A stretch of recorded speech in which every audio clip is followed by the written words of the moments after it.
अहाँके यीशु मसीह के नाम में स्वागत कर रहल छी। विश्वास अछि जे अहाँ सब खूब नीके सुखे होइब। तहन आओ आजुक अध्ययन आरंभ करब। ऐसे पहिने के हमरा लोकनि अध्ययन आरंभ करी एकटा छोट प्रार्थना कऽ लै छी। विश्वास अछि जे अहूँ तैयार होइब। तहन आओ अब एम्हर उम्हर ध्यान नहीं लऽ जाओ, चलू अब सीधा प्रभुक दिस चलै छी, प्रार्थना आरंभ कर रहल छी। तहन आओ हमरा संगे आहू मुड़ी के झुकाऊ आ पिता परमेश्वर से आशीष मांगू। हे प्रभु परमेश्वर, हे दयालु कृपालु परमेश्वर, प्रभु जी विशेष रूप में प्रभु आजुक दिन प्रभु हमरा अहाँ दया करूँ। हमरा श्रोता भाई बहनी के ऊपर प्रभु अहाँ दया करूँ, जाहिसँ प्रभु हुनका जिंदगी में नीक नीक काज होइत रहेक। एहि छोट प्रार्थना का हम अपन उद्धारकर्ता यीशु क्रिस्त के नाम से मांग रहल छी, आमीन। अब जे विषय के लग हम उपस्थित भेल छी, पवित्र पोथी बाइबिल तऽ अछि, मुदा जे आजुक दिनक जे विशेष विषय अछि तकरा हम कनि अहाँके बता दै छी। ओ थिक पवित्र पोथी ज्ञानक आँखि खोजयवला पोथी अछि। तहन ई पोथी कोना हमरा सब गोटे के आँखि खोलत, कोना हमरा लोकनि परमेश्वरक नजदीकी में आगाँ बढ़ब, एही बातक ऊपर चर्चा करबाक लेल हम उपस्थित भेल छी। अब चलू आगाँ बढ़ि रहल छी। पिता परमेश्वरक एकटा वचन पढ़ि रहल छी जे पवित्र पोथी बाइबिल में से उद्धृत अछि। ओतऽ लिखल गेल छै कि हम ज्ञानक आँखि अहाँके देब, जाहि आँखक कारणे अहाँ पिता परमेश्वरक बुझनाइ आरंभ कऽ देबीक। ई बात पिता परमेश्वर इब्राहिम से जहन कथा करैत छलखिन ताहि काल में कहने छलखिन। मुदा इब्राहिमो के जन्म कोना भेलैक, तकरा बाद में इब्राहिमो के वंशज आ हुनक वंशजक जे काज रहनि से सबटा बातक अध्ययन पवित्र पोथी बाइबिल में बतायल गेल छैक। एहि सब बातक अध्ययन हमरा लोकनि जहन उत्पत्तिक पोथीक अध्ययन आरंभ करब तहन पूर्ण रूपेण सीखब। मुदा जे आजुक बात अछि कि कोन तरह हमरा लोकनि एहि बातक बुझि सकी कि पिता परमेश्वर ज्ञानक आँखि खोले वाला पोथी हमरा सबक सामने खोल के राखि देने छथि। वो पोथी थिक पवित्र पोथी बाइबिल। तहन अब कनि ध्यान दियौ कि पिता परमेश्वर की कहै छथिन। कहै छथि कि पुरखा से लऽ कऽ अखन धरि जे परमेश्वर अहाँके रक्षा केने छथि, जे परमेश्वर अहाँके लेल ठाढ़ छथि, वह परमेश्वर आजुक दिन अहाँसँ प्रेम करबाक लेल उपस्थित भेल छथि। आशा लऽ कऽ जँ अहाँ बढ़ब, कृपाके लऽ कऽ जँ अहाँ बढ़ब, एहि बातक अहाँ बुझि कऽ आगाँ बढ़ि सकलहुँ हँ आ पिता प्रेमसँ सेहो परिचित भऽ सकलहुँ। पिताके प्रेमसँ परिचित कराबैवला ई पोथी पवित्र पोथी बाइबिल थिक। साधु पौल आगू एना कहै छथि कि हमरा आब एहि बातक ज्ञान भऽ गेल जे मसीहके प्रेमके छोड़ि कऽ आर दोसर कोनो तरहके प्रेम पिताके प्रेमसँ जे बढ़ि कऽ नहि अछि, हमरा आब एम्हर उम्हर नहि लऽ जा सकैत अछि। तहन आजुक आवश्यकता यह थिक जे हमरो लोकनि पिताक प्रेमक बुझि कऽ आगाँ बढ़ी, जाहिसँ पिताके प्रेम आ हुनक दया आ करुणा हमरा सभक जिंदगी में आबैक। अब तो अहाँ कनि मनि बुझि गेल होबेक कि किएक बाइबिलक पवित्र पोथी के ज्ञानक आँखि खोले वाला पोथी कहल गेल छैक। हमरा लोकनि जे आत्मिक आँखि लऽ कऽ चलैत रहैत छी, एहि आँखिसँ दुनियाके देखैत रहै छी, एहि आँखिसँ जे देखै छी से आँख पवित्र पोथी बाइबिल में नहि अछि। एहि आँखिक चर्चा नहि, मुदा एहिठाम आत्मिक आँखिक चर्चा कयल गेल छैक। जँ अहाँ विश्वासक दिस चलब तऽ इब्रानिक पोथी तगर 11 अध्याय में लिखल गेल छै कि जाहि आँखिसँ अहाँ परमेश्वरके नहि देख सकैत छी वह आँख थिक आत्मिक आँख। मान लियौ जँ अहाँके विश्वासे नहीं रहत तऽ कोन तरह आत्मिक आँखिसँ अहाँ पिता परमेश्वरक दिस ताकि सकलहुँ। तहन एकटा बाइबिलक विद्वान कहै छथि कि प्रभुके प्रेम हुनक करुणा आ दयाके कारणे ई बात उपस्थित भेल जे पिता परमेश्वर अपन इकलौता पुत्रके एहि संसार में पठा देलखिन, जाहिसँ जे केओ हुनका ऊपर विश्वास करैक ओ नाश नहीं हुएक मुदा अनंत जीवन के प्राप्त करेक। यह थिक मूल पद पवित्र बाइबिल के। एक गोटे हमरा सँ एक दिन पूछने रहत जे पवित्र पोथी बाइबल के मूल पद की थिक। तहन अब तो अहाँ बुझि गेल होबे कि यह पद पवित्र पोथी बाइबल के मूल पद थिक। पिता परमेश्वर एहि संसार सँ एतेक प्रेम कयलथि जे ओ अपन एकलौता पुत्र के दऽ देलखिन, जाहिसँ जे किओ हुनका ऊपर विश्वास करेक ओ नाश नहि हुएक मुदा अनंत जीवन प्राप्त करेक। यह थिक पवित्र पोथी बाइबल के मूल पद। तहन आगाँ परमेश्वर एहि तरह व्यक्त करै छथि कि पिता परमेश्वर के करुणा आ दया के कारणे जे किछु हमरा लोकनि प्राप्त कऽ सकैत छी से यह थिक। मुदा भावना में बहि कऽ पिता से केओ प्रेम नहि कऽ सकैत छथि। देखियौ, हमरा सभक स्वास्थ्य कहियो कहियो नीक रहैत अछि, कहियो नीक नहि रहैत अछि। एक गोटे कहलखिन कि जहन हमर स्वास्थ्य नीक रहैत अछि तहन हम पिता से खूब प्रेम करैत छी, आ जहन हमर स्वास्थ्य नहि नीक रहैत अछि तहन हमर प्रेम हुनका सँ कनि कम भऽ जाइत अछि। मुदा एहि बातक मूल्यांकन अहाँ नहि कऽ सकलहुँ। अहाँ कोना बाजि सकैत छी कि पिताक प्रेम अहाँ सँ कम भऽ गेल अछि? जाहि कालमे अहाँ बीमारी रहै छी, जाहि कालमे अहाँ बीमारीके शज्या पर पड़ल रहै छी, ताहि कालमे पिता परमेश्वर बेसी अहाँके देखैत छथि, हुनक प्रेम बेसी रूपें अहाँके ऊपर प्रकट होइत अछि। तहन प्रभु यीशु मसीह कहलखिन कि जिंदगीसँ जँ अहाँ हारल छी, जिंदगीके बोझसँ जँ अहाँ दबल छी, तऽ हमरा लग अहाँ चलि आउ, किएक तऽ हम अहाँके विश्राम दिअवला परमेश्वर थिकहुँ। जिंदगी के हारल जिंदगीसँ नहि लऽ कऽ चलू, मुदा जिंदगीके जतऽ विश्राम अछि, जतऽ प्रभु अछि, ओतै चलू। किएक तऽ प्रभुके प्रेम आ हुनक करुणाके अहाँ तहने बुझबेक जहन पिता परमेश्वर की दया अहाँके ऊपर होइत आ पिता परमेश्वर अहाँ से प्रेम करता है। मुदा एकटा प्रभावशाली जिंदगी अहाँ बिता सकलहुँ हैं, किएक तऽ प्रभावकारिता पिताके लेल एकटा महान काज दिअवला बात थिक। तहन प्रभु यीशु मसीह कहलखिन कि जिंदगीसँ अहाँ नहि हारू, किएक तऽ जँ अहाँ जिंदगीसँ हारबेक तऽ पिताक प्रेमसँ अहाँ वंचित भऽ जेबेक। मुदा प्रभु चाहै छथि कि अहाँ पूर्णतामे रहू, पूर्ण आशाके साथ अहाँ जिंदगी बिताउ, जाहिसँ पिताके प्रेमक बुझैमे अहाँ सफल भऽ जायब। तत्व ज्ञान आ परम ज्ञान, ई दोनों ज्ञान के सोता प्रभु यीशु मसीह थिकाह। तहन अब कोना बुझबेक कि प्रभु यीशु मसीह अहाँसँ प्रेम करै छथि वा नहि, बा हुनक प्रेमसँ अहाँ वंचित किएक छी? एहि सबटा बातक अहाँ पवित्र पोथीके अध्ययनसँ प्राप्त करि सकलहुँ। तहन तत्व ज्ञान आ परम ज्ञान, ई दोनों ज्ञानक सोता पिता परमेश्वर थिकाह। आ नवा नियमक कालमे प्रभु यीशु मसीहके रूपमे हुनका द्वारे ई दोनों ज्ञानक प्रदर्शित कयल गेल रहेक। मुदा प्रभु यीशु मसीह पवित्र पोथी बाइबलक माध्यमसँ हमरा सभक सामनामे उपस्थित होइत छथि। मान लियो जँ हमरा लोकनि पवित्र पोथिए नहि पढ़बै तऽ कोन तरह पिताक प्रेमके, प्रभु यीशु मसीहके प्रेमके जानि सकलहुँ हैं? यह इच्छा पिताके अछि, यह इच्छा अहूँके भुएक तऽ कतेक नीक बात अछि। मुदा अशांत नहि रहू। अशांतिके जँ अहाँ बाट दऽ कऽ चलि रहल छी तऽ पिताके दिस बढ़ू, ओतऽ शांतिके नदी छैक, तकरामे अहाँ डुबकी लगा सकलहुँ। एकटा पवित्र पोथी बाइबलक विद्वान डॉक्टर मैगी कहै छथि कि हम जहन पिताके लग छलहुँ हैं तऽ हमर प्रेम खूब नीक छल, जहन हम पितासँ अलग भऽ गेलहुँ हैं तऽ हमर प्रेम खूब कम भऽ गेल, अर्थात हमरा जिंदगीमे तरह तरहके कष्ट आबि गेल।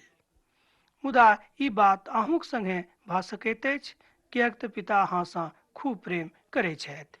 ई बात किएक हम बेर बेर दोहरिया रहल छी कि हमरा लोकनि बिसरा जाइ छी कि ओ पिता परमेश्वर प्रेम करै छथि कि नहि, हमरा हुनकासँ कोनो मतलब अछि कि नहि अछि, कोना हम बुझबै? एहि बातक अहाँ बुझि सकलहुँ जँ अहाँ पवित्र पोथीके अध्ययन कऽ रहल छी आ नियमित रूपेण कऽ रहल छी आ खूब प्रेमसँ करि रहल छी, तहने अहाँ एहि सबटा बातक बुझि सकलहुँ। अनेरे नहि बुझबै, किएक तऽ पवित्र पोथी बाइबिल ज्ञानक आँखि खोजयवला एकटा पोथी थिक। जेना हम आजुक अध्ययन शुरू करबासँ पहिने अहाँसँ कहने छलहुँ हँ जे आजुक हमर विषय वस्तु यह थिक जे पवित्र पोथी बाइबिल ज्ञानक आँख खोलयवला एकटा पोथी थिक।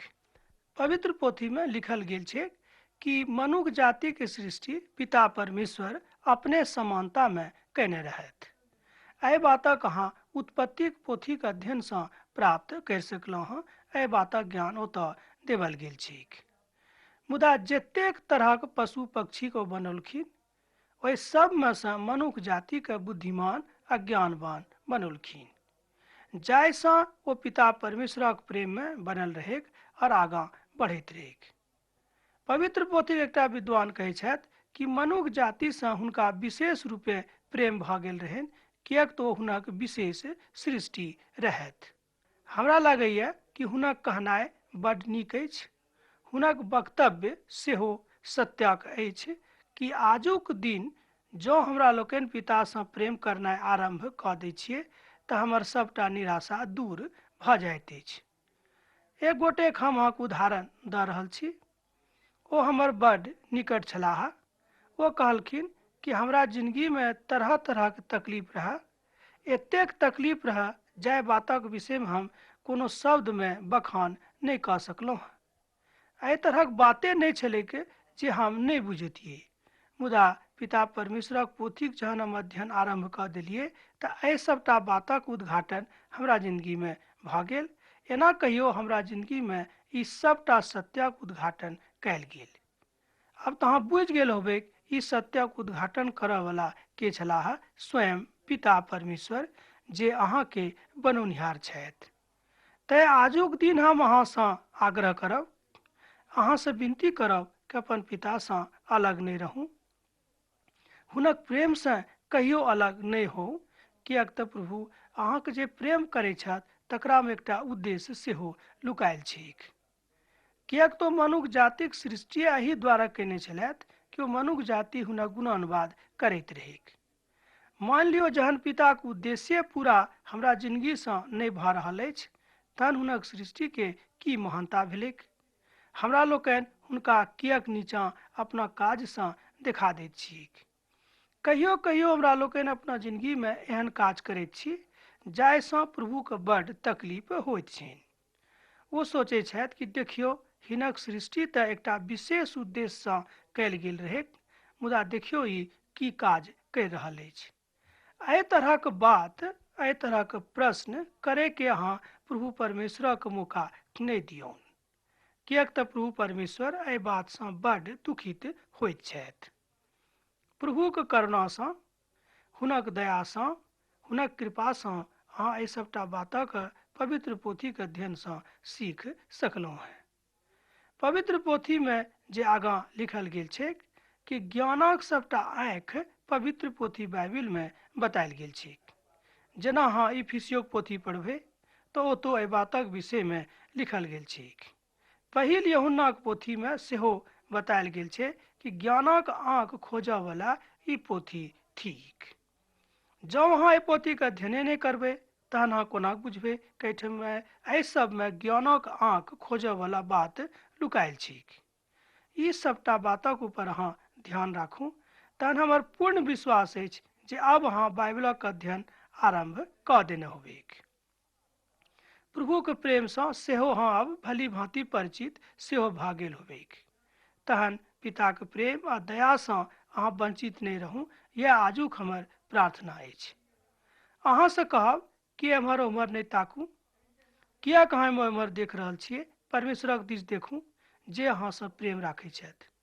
दुनियाक दिस अहाँ देखै छी जे अहाँसँ प्रेम नहि राखैत छथि। एहनो देखल गेल छै कि माइयो बाबूके धियापुता छोड़ि दैत छैक आ माय बाबू सेहो धियापुताके सेहो छोड़ि दैत छैक। तहन यह बुझियौ कि पिता परमेश्वर कहै छथि कि हम अहाँके कहियो नहीं छोड़ब, हम अहाँ कहियो नहीं बिसरायब। पवित्र पोथी में ई बात बतायल गेल छै।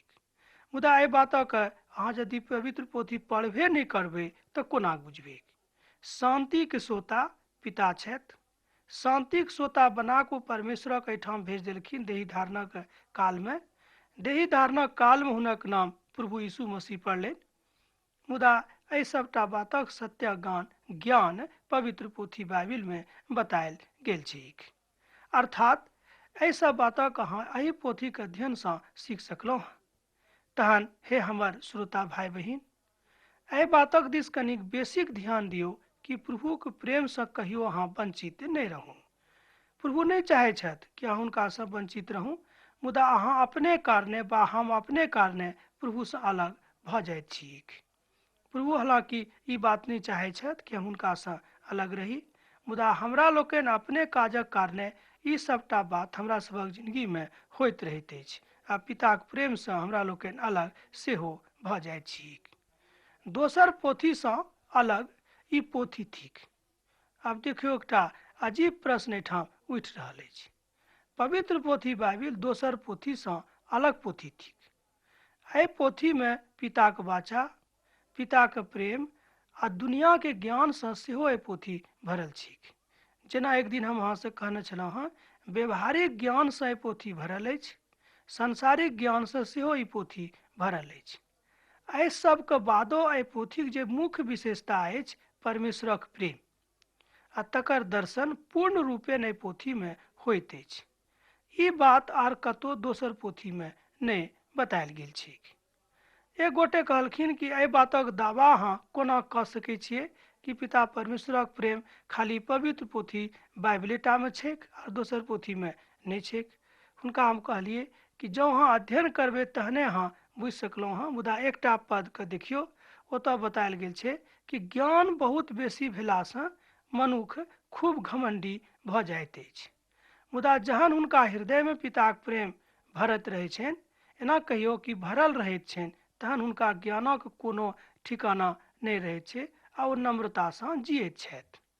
मुदा दुनियाके अहाँ देखने होबै कि जे खूब ज्ञानी छथि संसारिक दृष्टिसँ, हुनकामे घमण्ड रहै छनि, मुदा जे केओ पवित्र पोथीके अध्ययन कयने छथि हुनका जिन्दगीमे घमण्ड नहि रहैत छनि। आब बाजियौ तऽ ई पोथी एकटा अलग पोथी भेलै कि नहि? अब अहीँ एहिपर विश्वास करियौ। एना कहियौ, एहि बातक ऊपर अब अहीँ हमरा बताबियौ कि पोथी दोसर पोथीसँ अलग वा भिन्न छै कि नहि। प्रभुक दयालुतासँ भरल छै कि नहि, हुनक प्रेमसँ भरल छै कि नहि, हुनक पवित्रतासँ भरल छै कि नहि, ई सबटा बात एहिमे बतायल गेल छै।